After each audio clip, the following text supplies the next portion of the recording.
If you work long enough with technology, you will be in a circumstance where you just don't have the right type of cable or the right type of connection. In those scenarios, you may want to try using an adapter to be able to give you the interface that you need. Adapters allow you to convert from one interface type to another as long as those interface types are compatible. You might also need to use a converter if there are two interfaces that are not electrically compatible and you need to convert from one format to another. Once these adapters or converters are in place, they can be used temporarily or as a permanent connection between devices. One type of adapter you might use for video is when you need to convert from a digital DVI connection to an HDMI connection.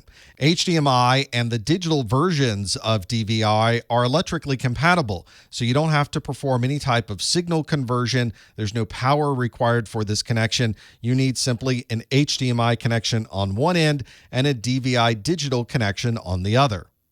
You could even do this with a simple adapter with no cable at all that has the DVI digital connection on one side, and then on the other side of this adapter is an HDMI interface.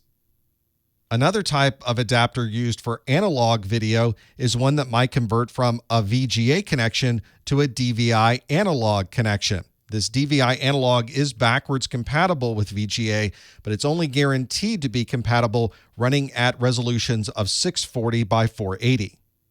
One nice feature when converting between VGA, which is analog signals, to a DVI analog, which obviously is also analog, is that you don't need to perform any type of conversion. If you're moving from VGA to the digital version of DVI, then you will need to use some type of converter, usually a powered device that will perform a conversion of those signals. Here's the single adapter that has a 15-pin VGA connection on one side of the adapter, and on the other end of the adapter is the DVI analog connection. One of the things you may have noticed with newer laptops is they don't tend to have physical Ethernet interfaces as part of the laptop. Those interfaces are almost too large these days for our smaller, thin type of laptop. In those cases, you may want to have this type of converter available, which plugs into a USB connection and provides you with a wired Ethernet connection on the other side. If you're managing switches or routers that need this physical Ethernet connection, or you're on a network that doesn't have a wireless option, you may want to make sure you have one of these converters in your bag.